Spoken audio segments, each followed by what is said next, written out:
Hello, and welcome to Working in Long-Term Care Facilities. My name is Stacy Bright. I'm a QA and trainer with ViaQuest Psychiatric and Behavioral Solutions. Let's get started. Today, we will learn about building relationships with facility clients, staff, and administration. We'll discuss the pros and cons of working in long-term care facilities.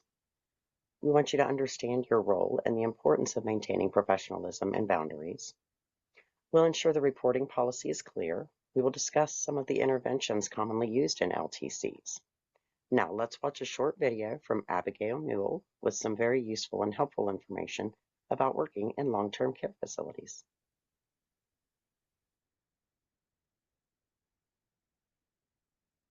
Hi, my name is Abigail Knoll, and I'm one of the Senior Development Coordinators here at ViaQuest for our VPBS, or ViaQuest Psychiatric and Behavioral Solutions Department.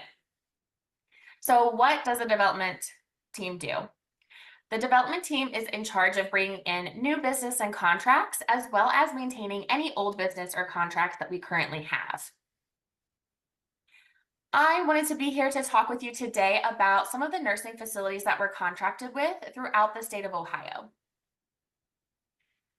Anytime you're going to be assigned to a facility or are going to be working at any of these facilities, we always want to make sure that the first thing we're doing when we get there is figuring out who that point of contact is and checking in with them. So, for example, our nursing team and our nurse practitioners, a typical point of contact for you would be a DON or a director of nursing. And then for our TBS and therapists, it's typically going to be someone like a social worker or social services director. Each time you arrive at this facility, you're going to let your contact know which residents you're planning on seeing that day. This is going to give them an opportunity to discuss any issues or concerns with those specific residents. This also gives them a chance to add any residents to the list who may have had a crisis happen overnight and really do need to be seen that day. This is also going to give you valuable information for your sessions. For example, one of the residents might have gotten into a fight with their roommate the night before or had a close relative pass away. All of that information is going to be very helpful for you to have prior to going into doing your sessions with them. One big part of creating and maintaining a caseload is being able to consent a resident for services. And while development does do a bulk of this, it's good for everyone to know how to consent or appropriately consent a resident. Just in case you're at a facility and they have a new client who came in and they want them to get services as soon as possible. No problem, we're going to get them consented. So, one of the first parts of consenting is looking at the face sheet. So I'm going to go ahead and share my screen. And I do apologize in advance because a lot of this information is blocked out. And that is because we can't share PHI even in an interdepartmental training. So if you do have any questions about what a face sheet looks like or how to actually read it without all of the blackout squares on it, feel free to talk to your supervisor and they'll be more than happy to help. So what is a face sheet? A face sheet includes a resident's demographic information. So things like their name, date of birth, and then all of their insurance information. It's also going to notate any contacts, if they have a guardian or POA, or if they can consent for themselves. So for example, when we're looking at this resident, we would be able to see their name, their birth date, and if they have Medicaid, and see what kind of insurance they have. We can scroll down and the contact section is where you're going to be able to find out if this resident can consent for themselves or not. In this example, this resident is listed as the responsible party, relationship is self, so this resident can consent for themselves. In some situations, it might say POA or guardian, and the relationship can be anything from guardian to sister, brother, mother, daughter, aunt, so on. Whenever they have a guardian or a power of attorney, that means that we're going to need to collect the consent from the guardian or power of attorney and not the client themselves. So, for example, how are we going to get consent from someone who isn't in the facility? They have their phone number and emails listed right over here, so you go ahead and give them a call to get that consent for services. One of the other things you want to look for on the face sheet is some of the information on their diagnoses that might qualify them for services. So for example, we can see that this resident has an anxiety disorder listed. Now, in some cases, especially when it's a new resident, they might not have a diagnosis listed on their face sheet. That's completely fine. You can talk to your point of contact and figure out what symptoms or behaviors they're having that would qualify them for services. I'd say occasionally people do have quite a few symptoms and behaviors, but have just never had a formal diagnosis. So once you look through the face sheet and determine all of the important information for this resident, then you can go ahead and start the consenting process. So with that, I'm going to share my screen again, and we can look at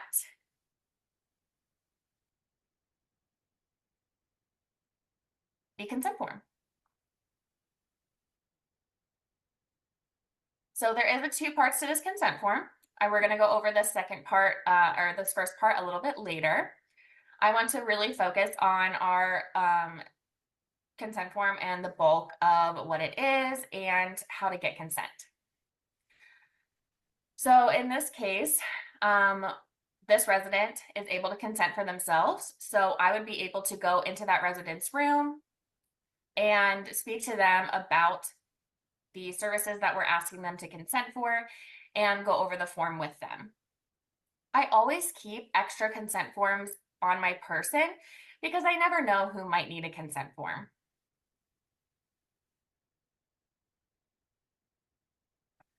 Now, when I am going into a resident's room with a consent form, I am only taking this bottom section. I am never taking this top section in with me or having the resident check anything off or look at this. With that sent them, I usually say something like, "Hi, my name is Abby. I am with ViaQuest, and we're a healthcare company that is contracted with this facility to provide services to the residents. I wanted to stop by as we do have a clinician who's able to work with residents here on different goals that they like to achieve, also talk about some coping skills, and do different games and activities. We also have a nurse practitioner who's in the building who is going to be able to come by, check in on your medication, make sure that you're not having any negative side effects, and make sure that everything is just going well for you. This service is covered by insurance and there is no cost. Is this something that you're interested in?"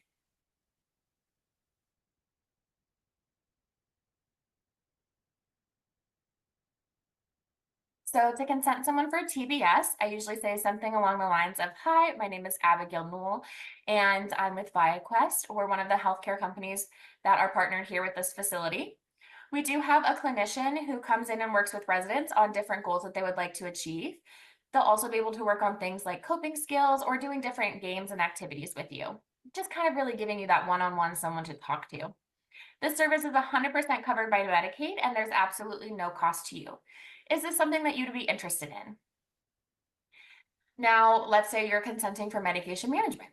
You can say something along the lines of, "Hi, my name is Abigail Newell. I am with ViaQuest, and we're a healthcare company contracted to provide services to residents here. I wanted to stop by as we're the specialist for residents who are taking any type of psychiatric medication, just to make sure that the medications you're taking are working okay and you're not having any negative side effects.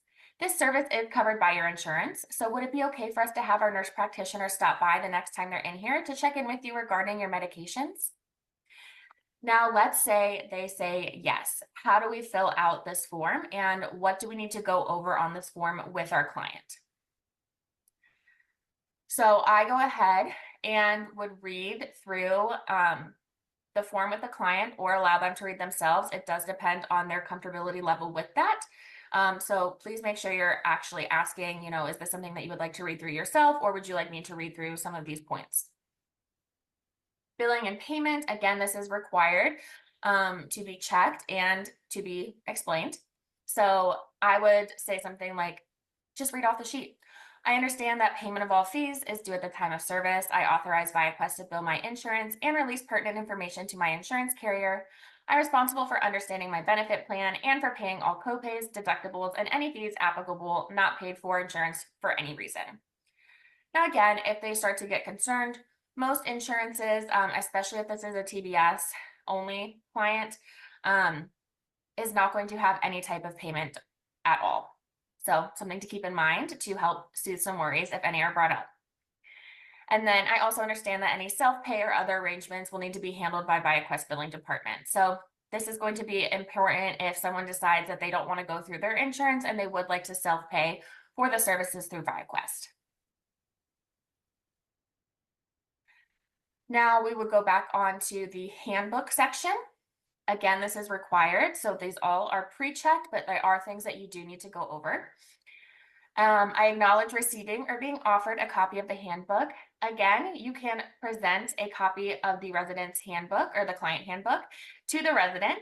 This is something that you should have copies with on your person. If they decline, that is fine. You have to at least offer it though. The handbook provides details specifically about your rights and company notice of privacy practices and the compliant and conflict resolution process. I understand the notice of privacy practice explains how ViaQuest is permitted to use and disclose my protected health information, and that the handbook outlines the applicable policies and expectations of receiving treatment or services from ViaQuest. Again, a lot of residents might refuse the handbook. That is fine, but we do have to at least offer it to them. For communication preferences, this is not something that is required to be checked. However, you can still ask. If someone is seeming very concerned about billing or scheduling or who's going to be contacting them about who's going to be seeing them anytime soon, you can go through and ask, would you like an email, a call, a text, whatever works best for them. Again, this is going to be non-confidential communication. So things like scheduling an appointment, changing an appointment, letting them know that maybe you're going to be out for a week on vacation or something like that. And then any confidential communications do have to go through a more private form of communication. So you can ask them if they prefer home phone, cell phone calls. You can call the work phone at the facility, use their designated mailing address, or send an encrypted email or fax. Release a photo and video. Again, not required, but you are able to check this if they give you permission. So that means that you would be able to take pictures with this resident, working with this resident, doing activities with this resident, and then ViaQuest would be able to use that on social media, in our marketing, or on some of our newsletters that we would send out to the teams. And last but certainly not least, we have our telehealth agreement. This is only for psychiatric and behavioral solutions. And this is regarding how we conduct our telehealth. So anytime that we have someone who needs to get an assessment done really quickly or needs medication management services, but in a more rural area, we are going to set up telehealth instead of doing in person. All of this is secure and confidential. And absolutely all of the telehealth equipment that's utilized is arranged and set up by ViaQuest, and a ViaQuest employee runs that telehealth section or session. So you'd want to go ahead and explain that and make sure that they understand what telehealth is, and that even though it would be over a computer, they are still guaranteed that confidentiality and privacy. Now that we have gone through all of that, let's focus on how to fill out this section down below. So you're going to first print the name of the individual who is being consented. So in this example, John Smith. I usually go ahead and write that in for the resident. The reason being is residents' handwriting can vary from very legible and great to sometimes not the best. And so to make it easier on our intake team and to make sure that we're putting in accurate information, I go ahead and write their name out. Again, I got this information off of their face sheet. And you're also going to put in their birth date. I go ahead and just put this in for them as well. Now, John Smith is able to give consent for himself. So we are going to look at the signature of individual served line. And let's say that John Smith is very shaky and not able to write very well, and he gives me verbal consent. I'm able to write in verbal consent given by John Smith. Now, if he wanted to sign for himself, he absolutely can go ahead and just sign John Smith without that verbal consent given by, and then you're good to go. Same thing is going to apply if you're talking to a POA or guardian. A lot of times when you're talking to a POA or guardian, it's over the phone or via email. That means that they're not able to wet sign this particular consent form. So you would write in verbal consent given by guardian Sarah Smith, right? And that would still count as a valid consent. Now, one of the most important things to note is that the date that the individual signed the consent has to match the date where you're signing on the witness line. If these dates do not match, it won't be a valid consent. So make sure that you are keeping that in mind. That is going to be very important for you. Now, again, I want to reiterate, when we are going through this sheet, even if we are handing this to them, handing the sheet to them to sign, you are not going to be handing them the first page, which is this one. Reason being is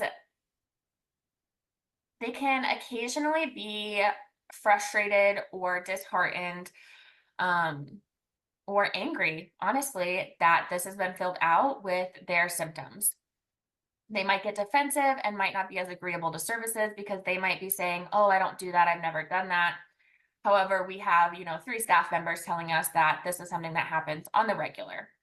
So I usually refrain from saying anything about their diagnoses or what qualified them on their chart because, again, there is that negative stigma, especially in that geriatric population, when it comes to things like mental health and psychiatric care.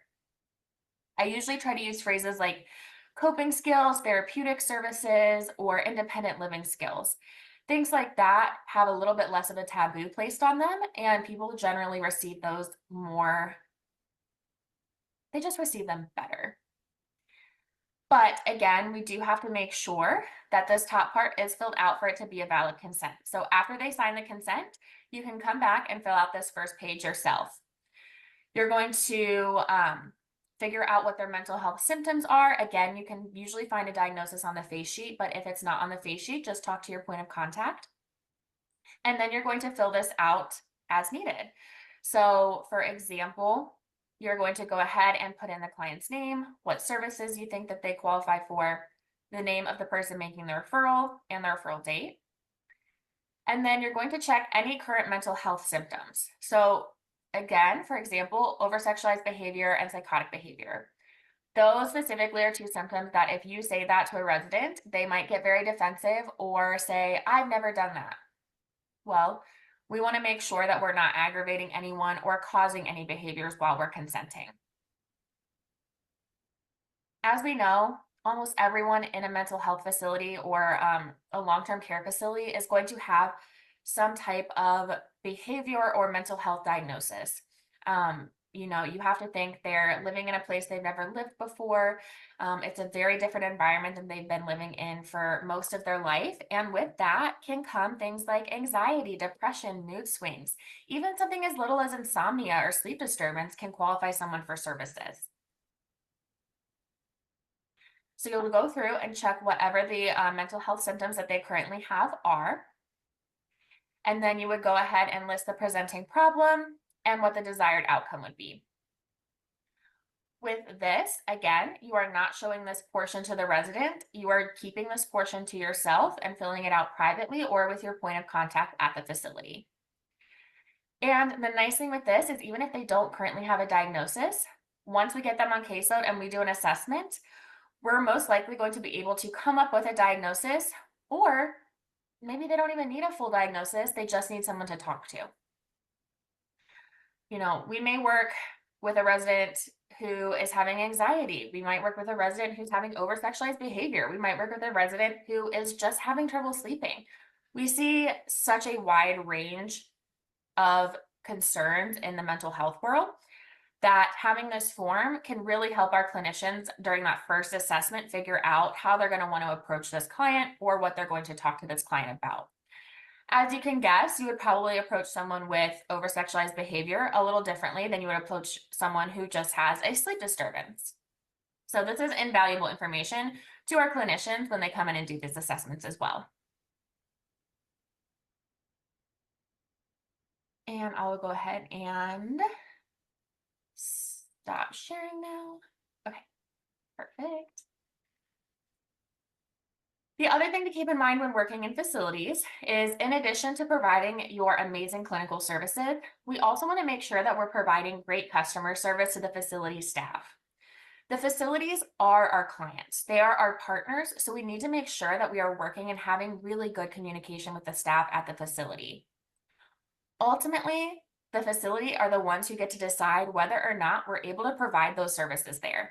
Even if we're providing amazing clinical services, if we're lacking on that communication aspect with the facility staff and they're not made aware of the progress or good things that are being done and provided regular updates, they're not going to know what's going on, and they might decide that they want to terminate our contract and go with a different provider.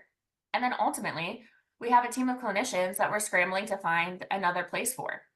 So it is equally as important that we're providing great customer service to our facilities, in addition to the already amazing clinical services, because that's why we are able to have our jobs, is by keeping our contracts and these facilities happy. Keep in mind that if there is ever any issues or concerns that come up with a facility that you're not sure about, or that make you uncomfortable, or whatever the situation may be, definitely check in with your supervisor and team lead, and they'll be more than happy to work with you on how to solve that problem, or even loop in your local development team as well. Something else to keep in mind that's a little bit difficult working at facilities is that they do often have a lot of turnover. And that can be a little bit frustrating because maybe you built a great rapport with that social worker or the director of nursing, and you had a good process in place and things were going great. And then all of a sudden, you show up to work one day and that social worker is no longer there, or the entire team is no longer there, or the facility was bought by another corporation and they have an entirely new team in the building. All of a sudden, you might have to adjust or figure out how this new team is going to want communication to take place. Please keep in mind that we do have to be flexible with our facilities, because every facility and every administrator and every social worker is going to have different preferences. So maybe previously you were involved in biweekly meetings and now they want to have weekly meetings, or they want to have a once a month meeting with the entire team. We just want to make sure that we are meeting them where they're at and trying to keep them as informed as they are asking to be. Each facility is going to have a different preference and operate differently. And it can be frustrating when you have new staff come in because these preferences may change. But being able to be flexible and be creative in how we're approaching our new staff or new facilities is going to be so imperative to keeping our contracts happy. If you ever have any questions about any of your facilities, or if you need any guidance on navigating any facility issues, definitely reach out to your supervisor and team lead. And then you can also feel free to reach out to your local development coordinator as well. If you're unsure who your local development coordinator is, you can always ask your supervisor, or you can speak to our VP of Development, Kayla Bell.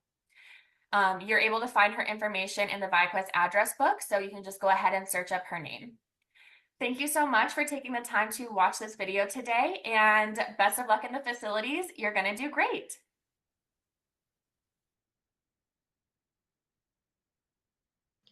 Now to review the intake process. Start with the LTC specific referral form from OneDrive. If the client has a guardian, their signature is required. If a client is their own guardian and has physical limitation, verbal consent can be given, but only in the presence of a witness who will also sign the consent. What is considered best practice is to complete a release of information, or ROI, or an authorization form, and then notating on it no release given. ROIs are not required in long-term care facilities unless you will be sharing information about your client with anyone other than the client or guardian. If an ROI is needed, please note that it is not a blanket document. Fill one out for each person or entity you will be sharing information with. And finally, attach the face sheet with the referral form, the consent, and the release of information.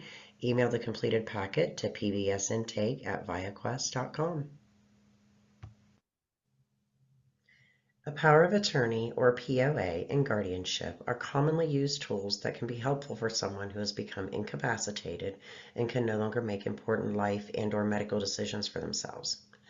While these terms are sometimes confused or interchanged, it is important to note that they are two distinctly different things.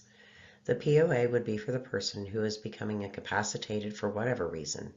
That person would be able to choose or have a say in who will be acting or speaking on their behalf. When a court decides who will be that person, then it is called a legal guardian. A POA is less restrictive than legal guardianship.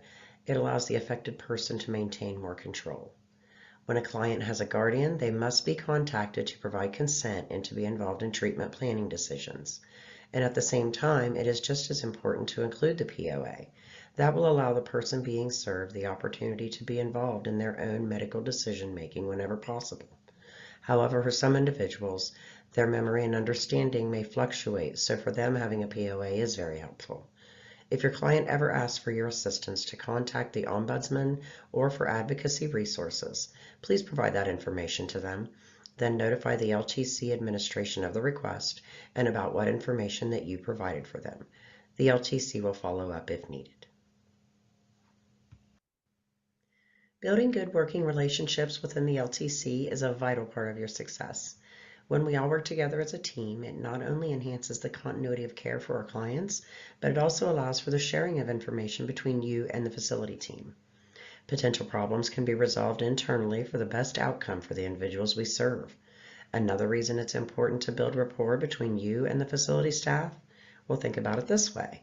If an aide knows any other facility clients who would benefit from our services, and they already see the work you're doing with your current clients, that aide will be more than likely to recommend and refer that client for services with us.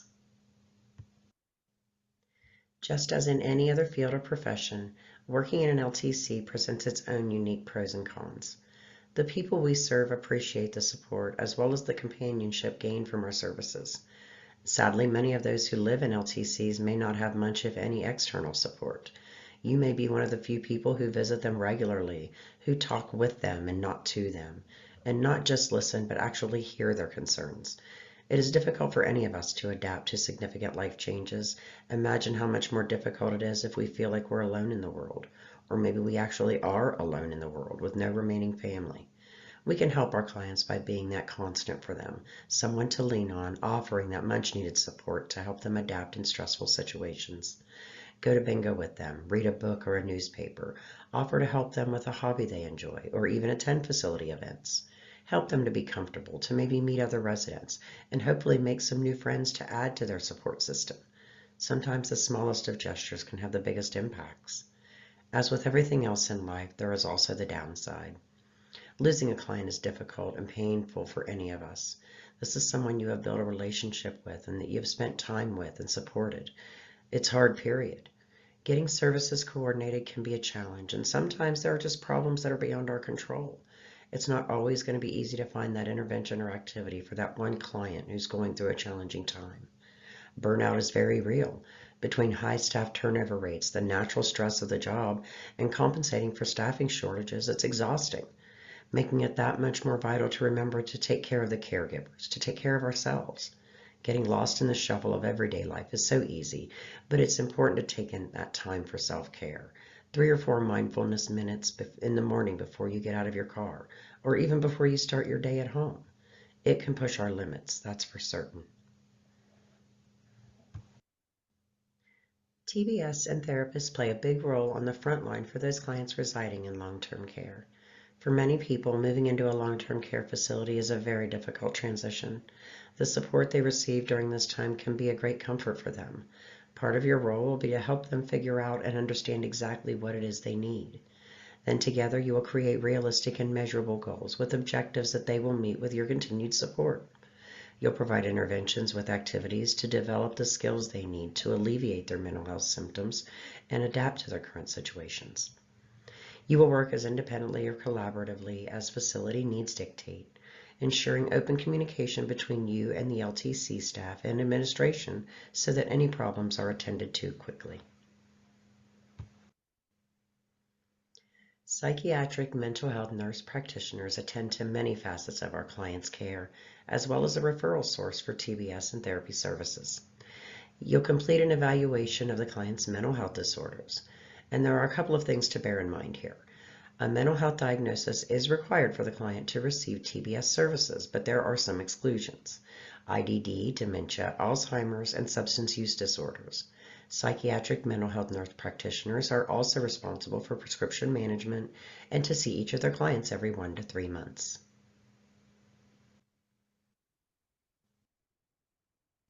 Nurses conduct regular visits with patients to provide behavioral health nursing services.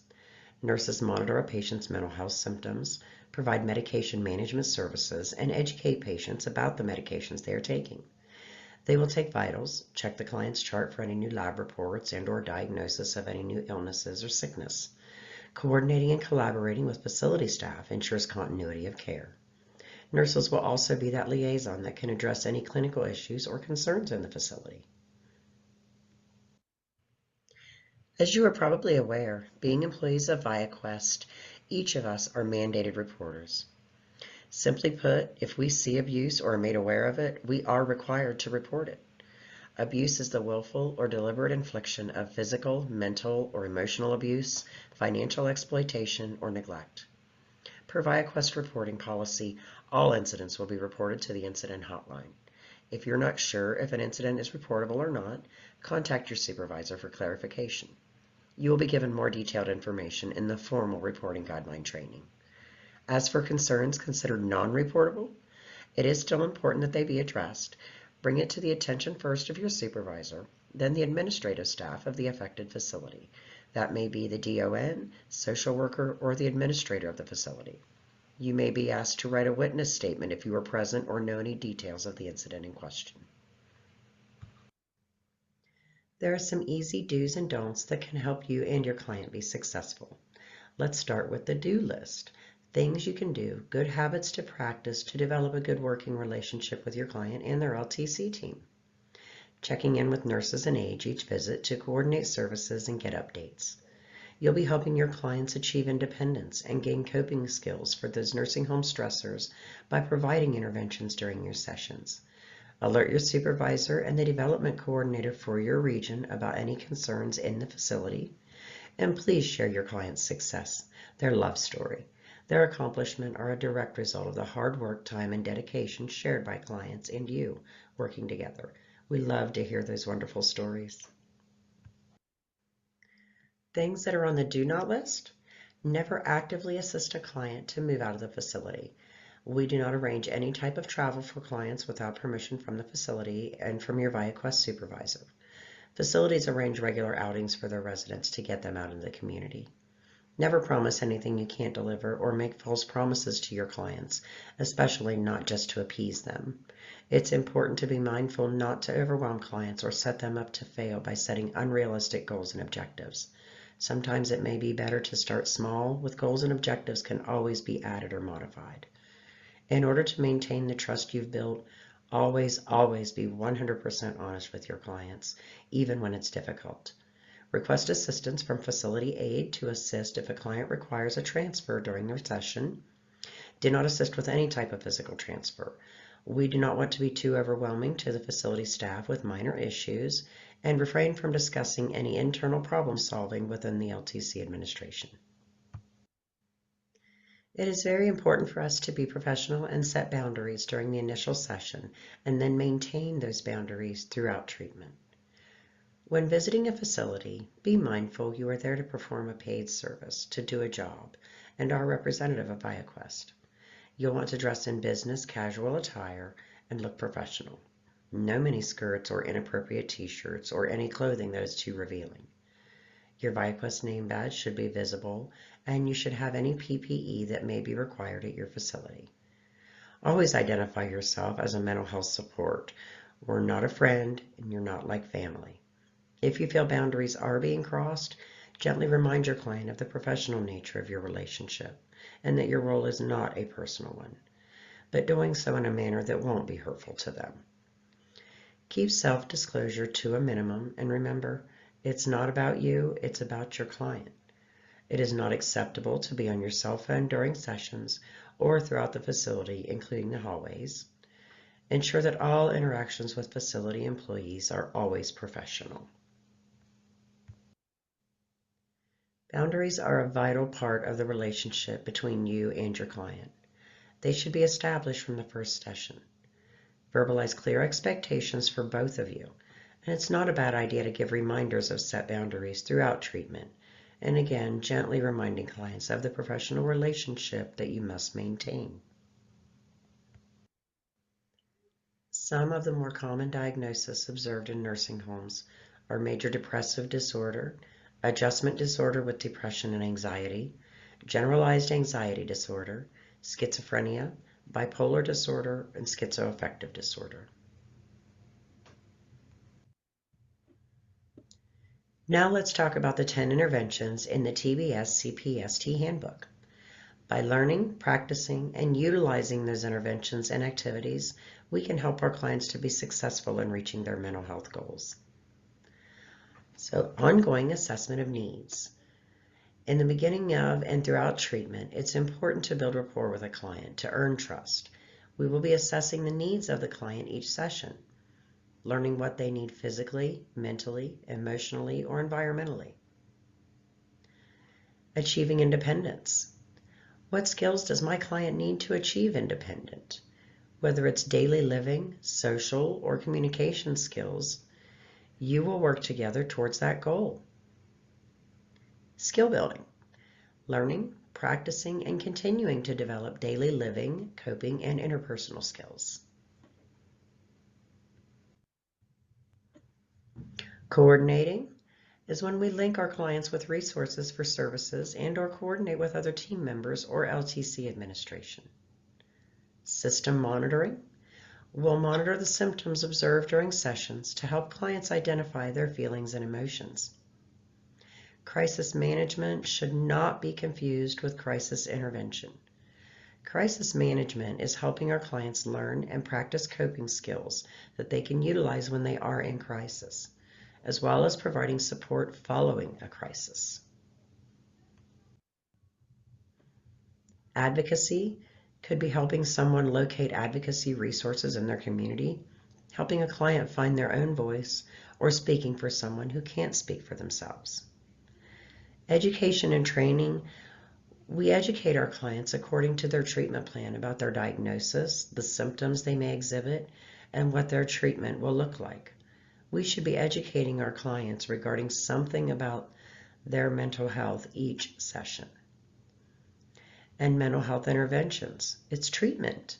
It's when we collaborate with the client's therapist or clinical supervisor to address their mental health symptoms.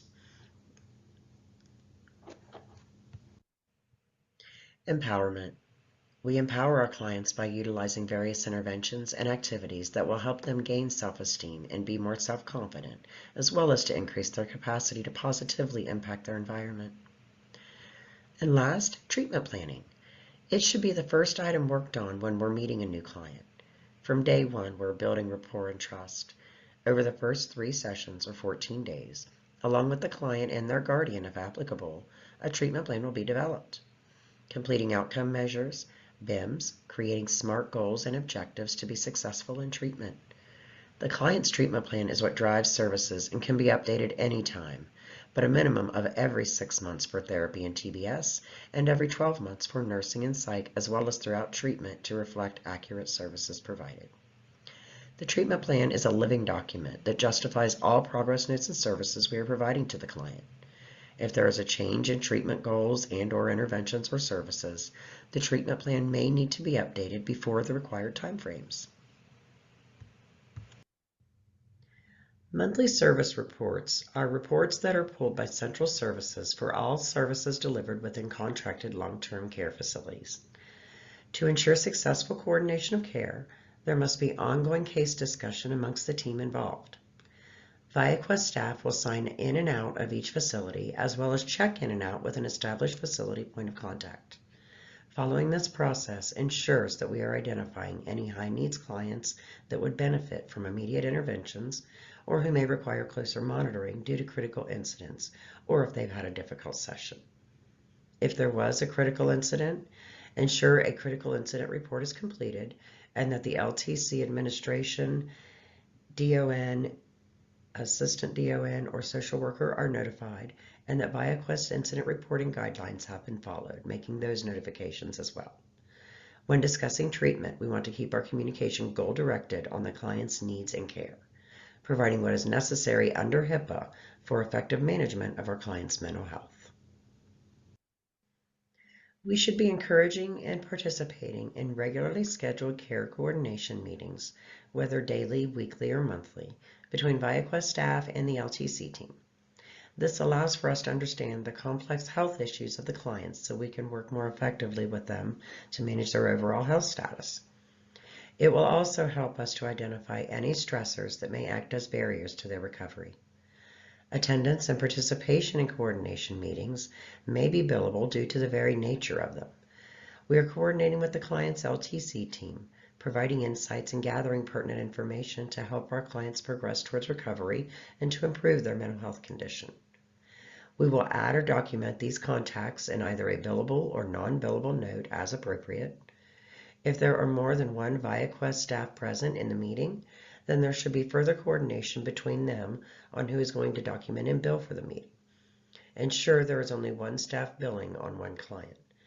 All other billing expectations and medical necessity rules apply. There are many things you can do that will help you develop a good working relationship and to build rapport within the team of the LTC. All ViaQuest staff are to sign in, and you'll want to make that your practice each time you enter the facility. Introduce yourself to the staff. Greet them when you see them at work. This is your client's team, and now you're part of it.